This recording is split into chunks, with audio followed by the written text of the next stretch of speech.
बहुत ज्यादा खराब है, लेकिन इससे भी ज्यादा खराब हो सकती थी। बहरहाल उस पर भी चर्चा करेंगे, लेकिन उससे पहले आपको हाईलाइट बता देते हैं। तो तीसरे टेस्ट का दूसरा दिन जो है वो अब समाप्त हो चुका है, और दूसरे दिन भारतीय टीम की बल्लेबाजी आई और दूसरे ही दिन भारतीय टीम की बल्लेबाजी खत्म हो गई। इस टेस्ट मुकाबले की बात करें तो टॉस भारतीय कप्तान रोहित शर्मा ने जीता, पहले बल्लेबाजी करने का फैसला किया था। 109 रन भारतीय टीम ने अपनी पहली पारी में बनाए थे।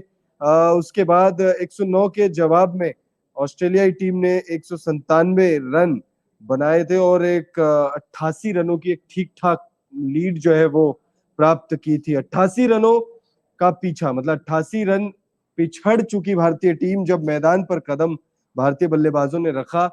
रोहित शर्मा और शुभमन गिल ने जब दूसरी पारी का आगाज किया तो उनसे उम्मीदें थी, लेकिन उस उम्मीद के मुताबिक ना ही रोहित शर्मा कुछ कर पाए और शुभमन गिल पे चर्चा करेंगे। शुभमन गिल को केएल राहुल की जगह खिलाने की बात हुई थी, उनकी तरह खेलने की बात नहीं हुई थी।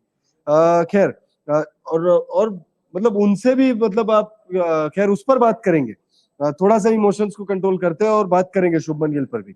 पुजारा की बात करें तो पुजारा को the ball, modern day cricket में द बॉल राहुल द्रविड़ का, वो कहते हैं ना कि राहुल द्रविड़ की छवि के रूप में कहा देखा जाता है हमेशा से ही। और पुजारा की वो खासियत रही है कि उन्होंने वक्त वक्त पर भारतीय टीम की नैया को, डूबती हुई नैया को सहारा देने की कोशिश की है। इस मुकाबले में भी सहारा दिया इन्होंने। 59 रन इन्होंने बनाए, 142 गेंदों का सामना किया, स्ट्राइक रेट 41.55, चौके लगाए 5, और वो जो छक्का लगाया वो शानदार छक्का था। हालांकि 59 रन बनाकर वो आउट हो गए, निराश होंगे। इनका जिस तरीके से कैच स्टीव स्मिथ ने लिया उस पर भी चर्चा करेंगे, लेकिन इस लाइव सेशन में थोड़ी देर में। विराट कोहली की बात करें तो विराट कोहली पर भी अब सवाल देखिए उठने लगेंगे। हम केएल राहुल को लेकर लगातार बात करते हैं, लेकिन एक फैक्ट ये भी है कि केएल राहुल ने विराट कोहली से ज्यादा रन्स बनाए पिछले 10 पारियों को अगर आप देखो तो फिर ये भी एक फैक्ट है। उसके बाद इस मुकाबले में दूसरी पारी में 13 रन बनाकर विराट कोहली आउट हो जाते। 26 गेंदों का सामना किया, 50 की स्ट्राइक रेट, 2 चौके, छक्का एक भी नहीं लगा।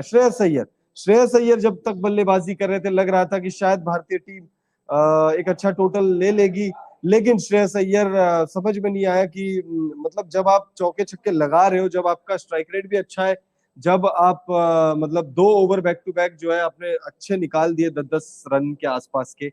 एक ओवर मुझे याद है 10-11 रन का था, दूसरा ओवर भी पहले ही बॉल पे, नो बॉल पे चौका आया था, फिर उसके बाद शायद एक छक्का लगाया था। तो मोटा मोटी ओवर शानदार जा रहे थे। उसके बाद उनको थोड़ा सा रुकते, थोड़ा खैर वही है, अगर आउट ना होते तो फिर लोग कहते कि उनकी स्ट्रेटेजी बेहतर थी। बट श्रेयस अय्यर ने 26 रन, थोड़ा सा होप जरूर दिया था। 27 गेंदों में 26 रनों की एक कैमियो उन्होंने खेली, 96.30 की स्ट्राइक रेट से 3 चौके 2 छक्के, मतलब 27 गेंदों में ही 3 चौके 2 छक्के लगा दिए थे उन्होंने। टेस्ट क्रिकेट में अमूमन ऐसा देखने को मिलता बहुत कम है, मिलता है लेकिन बहुत कम मिलता है।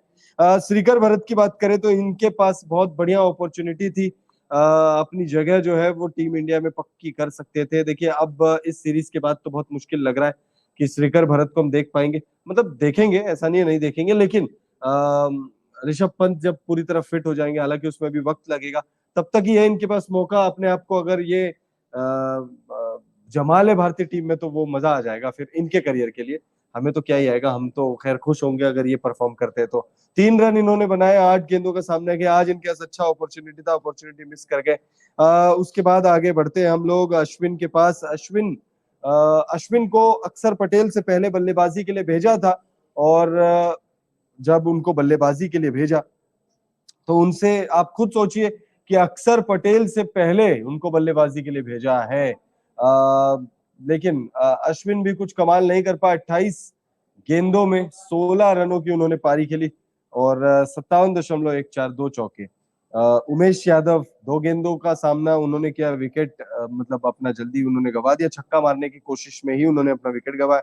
और सिराज 7 गेंदों में खाता नहीं खोल पाए। भारतीय टीम 75 रन बना पाई है, 76 रन ऑस्ट्रेलिया को चाहिए। यश क्या लगता है, 76 रन?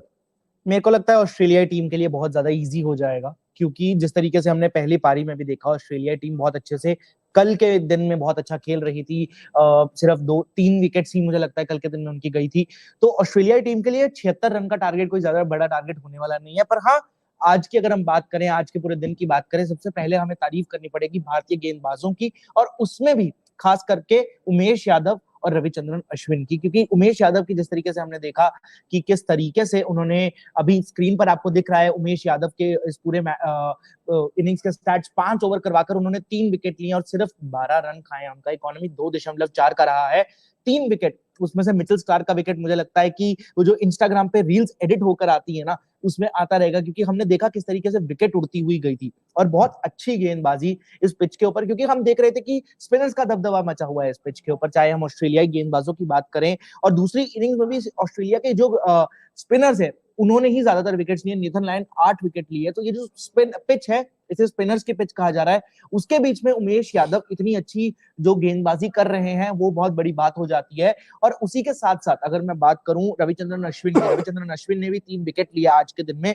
बहुत महत्वपूर्ण हो जाते हैं वो 3 विकेट, क्योंकि उन्होंने वो 3 विकेट नेथन लायन और हैंड्सकॉम्ब और कैमरन ग्रीन की वो विकेट्स लिए हैं। तो कुछ इंपॉर्टेंट प्लेयर्स की उन्होंने विकेट्स लिए, जिस तरीके से आप अपनी स्क्रीन पर देख पा रहे हैं। 20.3 ओवर करवाकर 3 विकेट लिए। ये पहली पारी में हमारे गेंदबाजों के आंकड़े, ये अश्विन ने 3 विकेट लिए। देखिए कल जब पहला दिन खत्म हुआ था तब सिर्फ रविंद्र जडेजा ने 4 विकेट हासिल किए थे। उसके बाद जब दूसरे दिन की शुरुआत हुई तो कुछ देर तो विकेट नहीं गिरे थे, लेकिन फिर उसके बाद अश्विन और उमेश यादव ने पूरा पासा पलट दिया। 3 विकेट अश्विन ने आज ही लिए हैं और आज ही उमेश यादव की लेकिन बहुत ज्यादा तारीफ करनी होगी, क्योंकि उस पिच पर इन्होंने विकेट लिया है। जी बिल्कुल, इकलौते रहे वो। उसके बाद मिचेल स्टार्क को 1 विकेट मिला। बिल्कुल। तो मतलब 3 विकेट उस पिच पर, जिस पिच पर अक्सर स्पिनर्स को मदद मिल रही है, लेकिन अक्सर पटेल विकेट नहीं ले पाए। ठीक है, स्पिनर्स को मदद मिल रही है। और फिर उसके बाद जो है उमेश यादव ने 5 ओवर गेंदबाजी करके ही 3 विकेट ले लिया। और ऐसा नहीं है, पीटर हैंड्सकॉम्ब और कैमरन ग्रीन और नेथन लायन। तो आप खुद सोचिए करके कि कैमरन ग्रीन पीटर हैंड्सकॉम्ब की अगर जोड़ी अगर जम जाती तो 88 का वो शायद नहीं होता लीड भारतीय, मतलब ट्रेल। अच्छा, इसी सब में हम नेथन लायन की बात कर रहे हैं। नेथन लायन की हम बात करेंगे गेंदबाजी में। उन्होंने दूसरी इनिंग्स में, भारतीय की जो दूसरी इनिंग्स है, 8 विकेट नेथन लायन ने ली है। पूरी मतलब बैटिंग लाइनअप को नेथन लायन ने ही धराशायी कर दिया है, जिस तरीके से दिख रहा है। और ये जो 8 विकेट है, मतलब हर प्लेयर को इन्होंने स्ट्रगल करवाया, हर प्लेयर से इन्होंने मतलब आज पांव खड़े करवा दिया हर प्लेयर के। और भारतीय जो बल्लेबाजी है ना, बीच में लगा कि थोड़ा बहुत अच्छा खेल रही है, जिस तरह हम बात कर रहे थे पुजारा की, जिस तरह हम बात कर रहे थे श्रेयस अय्यर की, एक छोटा कैमियो रोल श्रेयस अय्यर ने भी प्ले किया, पर उनके अलावा किसी और बल्लेबाज की उतनी अच्छी बल्लेबाजी दिखी नहीं। और सवाल खड़े होना लाजमी है, क्योंकि हम शुरू से ही बात कर रहे हैं केएल राहुल के ऊपर, इतना प्रेशर बोला गया केएल राहुल अच्छा नहीं खेल रहे हैं, फलाना ढिमका, तो केएल राहुल को बाहर कर दिया गया, उनके जगह लाया गया शुभमन गिल को।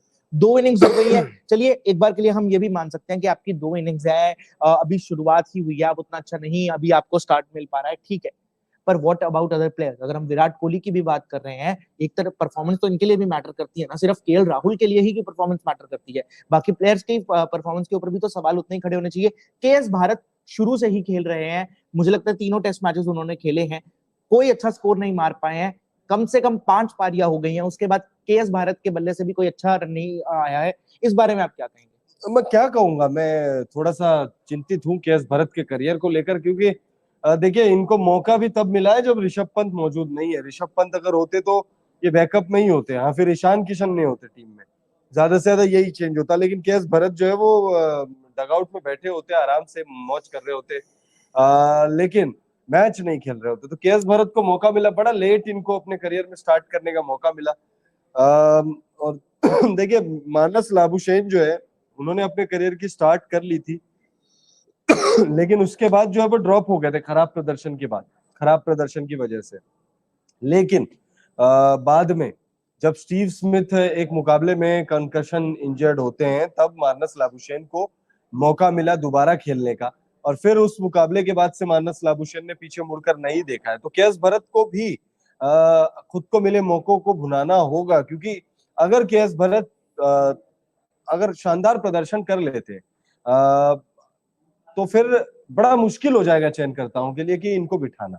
लेकिन केएस भरत अगर परफॉर्म इसी तरीके से करेंगे तो ऋषभ पंत जैसे ही फिट हो जाएंगे वैसे ही इनका पत्ता कट जाएगा। क्योंकि भारतीय टीम में हम शुरू से देखते आ रहे हैं, एमएस धोनी को छोड़कर कोई भी विकेट कीपर उतना परमानेंट रहा नहीं है। नहीं, उसके बाद ऋषभ ऋषभ पंत पंत दिख रहे थे परमानेंट, बट अब ऑब्वियसली अनफॉर्चुनेटली उनके साथ वो जो एक्सीडेंट वाला हादसा हुआ।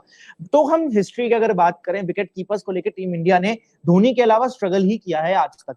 तो उसमें आपको एक इतना बड़ी अपॉर्चुनिटी मिल रही है, जैसे कि आप अपने स्क्रीन पर भी देख पा रहे हैं। इस इनिंग्स में, दूसरी इनिंग्स में सिर्फ 3 रन मारे हैं केएस भारत ने, और इतनी बड़ी अपॉर्चुनिटी मिल पा रहा है, उसके बाद आप अपनी अपॉर्चुनिटी को गवा रहे हैं। और ये नहीं कि एक इनिंग्स में गवा रहे हैं, 2 इनिंग्स में गवा रहे हैं, लगातार 5 इनिंग्स हो चुकी हैं और आपके बल्ले से कोई ऐसा स्कोर नहीं दिखा है कि लोग आपको रिकॉग्नाइज करें, कि आपके बारे में बैठ के हम अलग से एक सेशन करें, आपके बारे में अलग से बैठ के हम बात करें। तो ये बहुत ज्यादा चिंताजनक बात हो जाती है। नहीं, अच्छा, अगर आप कुछ नहीं भी करेंगे तो भी लोग आपके बारे में एक सेशन के, आप फिर तो पूरा पूरा दिन बात करेंगे। जी बिल्कुल। क्योंकि जिस तरीके का प्रदर्शन केएस भारत कर रहे हैं, मुझे सिर्फ एक ही पारी याद है जिसमें थोड़ा सा इन्होंने ठीक ठाक बल्लेबाजी की थी, लेकिन उस वक्त जो है टेस्ट करने का मौका ही नहीं मिला। तो जो दूसरे टेस्ट मुकाबले में चेस कर रही थी भारतीय टीम, उस वक्त चेतेश्वर पुजारा के साथ मिलकर भारतीय टीम को जीत दिला दी थी इन्होंने। 6 विकेट से भारतीय टीम ने मुकाबला जीता था। अगर मैं कितना 30-35 रन के अंदर अंदर की ही इनिंग थी, मतलब और कम की इनिंग थी, अब तो नंबर्स याद नहीं आ रहे एग्जैक्टली। दूसरी पारी में देखिए रोहित शर्मा ने 12 रनों का योगदान दिया, सिर्फ 12 रन। शुभमन गिल, चलिए अब बात करते हैं शुभमन गिल की। शुभमन गिल के भी आंकड़े हम आपको पहले दिखाते हैं और फिर उसके बाद शुभमन गिल की बात करेंगे। शुभमन गिल को देखिए, बड़ा प्रेशर था टीम मैनेजमेंट के ऊपर, बड़ा प्रेशर था रोहित शर्मा के ऊपर, बड़ा प्रेशर था राहुल द्रविड़ के ऊपर कि केएल राहुल को खिलाए या शुभमन गिल को खिलाए। प्रेस कॉन्फ्रेंस होती है मुकाबले से पहले, कहा जाता है कि भाई वाइस कैप्टनसी का जो टैग है वो हटा दिया। इसका मतलब ये नहीं कि वो टीम से बाहर हो जाएंगे। It's not about Shubman Gill और एनीबॉडी एल्स। हमारे लिस्ट में, हमारे रडार में 17-18 प्लेयर्स हैं। फर्क नहीं पड़ता वाइस कैप्टनसी का टैग होना हो, इनको खिलाया। लेकिन चलिए, गुमराह किया गया एक तरीके से, हम हर किसी को गुमराह किया गया। हमें लग रहा था कि केएल राहुल को लेकर जो बातें बोली है रोहित शर्मा ने, उससे तो यही लग रहा था कि केएल राहुल खेलेंगे, लेकिन केएल राहुल ने ये मुकाबला नहीं खेला। शुभमन गिल खेले, केएल राहुल की जगह खेले, लेकिन केएल राहुल की तरह ही खेले। 23 साल के, ठीक है, एक ही मुकाबला हुआ है अभी, लोग यही कहेंगे। लेकिन मैं ये नहीं कहता कि आप एक ही मैच में जज करिए। मैं ये कह रहा हूं कि भाई आप किस तरीके से आउट हो रहे हो। बिल्कुल, आपकी टीम 88 रन पीछे है, आपको भी पता है कि भाई, आपको मतलब दुनिया को पता है कि भाई पहला विकेट जो स्टार्ट दे देता है, वो स्टार्ट बहुत मैटर करता है। वो स्टार्ट, मतलब आप, जैसे हम डे 1 पे भी हम यही बात कर रहे थे कि रोहित शर्मा अगर जल्दी आउट ना होते, क्योंकि पहली पारी में रोहित शर्मा पहले आउट हुए थे, तो हम यही बात कर रहे थे कि रोहित शर्मा जल्दी आउट ना होते तो शायद 109 पर भारतीय टीम पहली पारी में ना सिमटती।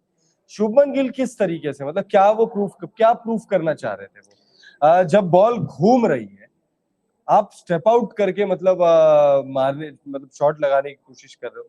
अभी अभी मैच स्टार्ट हुआ है, आपकी पारी शुरू हुई है, 5 रन पर आप खेल रहे हैं, 15 ही गेंदों का सामना किया है। पिच को समझिए, मिजाज समझिए, उसके बाद आप घुमाइए बॉल। चेतेश्वर पुजारा को भी हमने देखा चौके छक्के लगाते हुए। एक छक्का लगाया उन्होंने, वैसे चौके छक्के तो नहीं बोल सकते, एक ही 6 था उनके पारी में।